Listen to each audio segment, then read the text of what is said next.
Hi everybody, I'm Mark Chaffardini, and I'm here with Joonas Suotamo to talk about Solo, a Star Wars story. That's a lot of S's. Joonas, thank you for bringing a galaxy far, far away to the big D. Thank you so much. And what you just said there, Suotamo, is not my name, but it means swamp worm. If you say it like that, it's Suotamo. But that's fun. It's funny. It's going to be, people in Finland are going to laugh about it. That's great. Well, I'll tell you how to say my last name because nobody gets it right. So we could have a little back and bond. forth. I hope so. Well, Joonas, this is your third time playing Chewbacca. What's it like taking direction from different directors who have different styles and are so iconic? I mean, because Chewbacca is such an established character, started by Peter Mayhew in the original trilogy.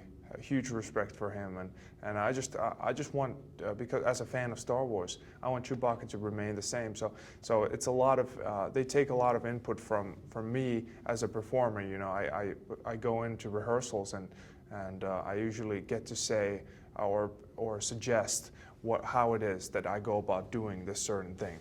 And yeah, but it's a lot of collaboration, and every director that I work with, they are really good at just giving me something to work with, and to make the scene exciting and to give Chewbacca new and exciting things to do.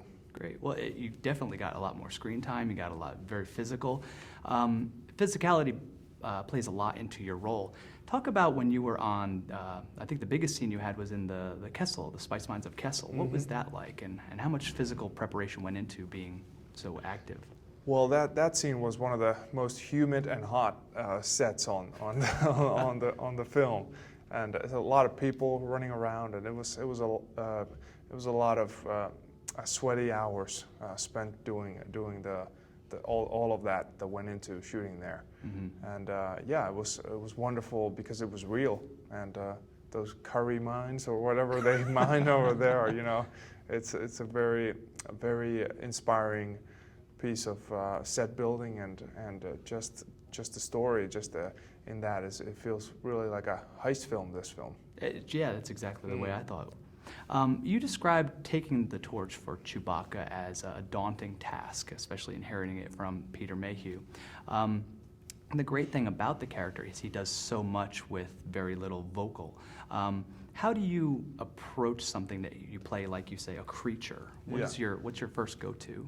My first go-to is just think back on what the essence of Chewie, and that he behaves in a certain way. And I go back to my childhood where we had dogs who would just, like, they're there in the room, but they don't look at the same stuff that people look. They just kind of stare in the distance, or you know, and look for food opportunities. So I got you. So yeah, I think it's a kind of like I try to play it differently than a human would be behaving, and that's my first thing, and then of course a few of the mannerisms to make it just seal the deal and make it authentic, gotcha. Chewbacca, and that's usually what it is. And then of course you have the script, and you got to deliver with little gestures. You got to have meaning in each of your actions so that it's simple yet effective. Understood.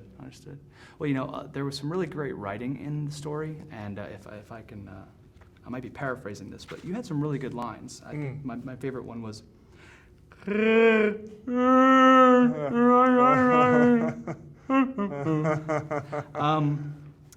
how was that?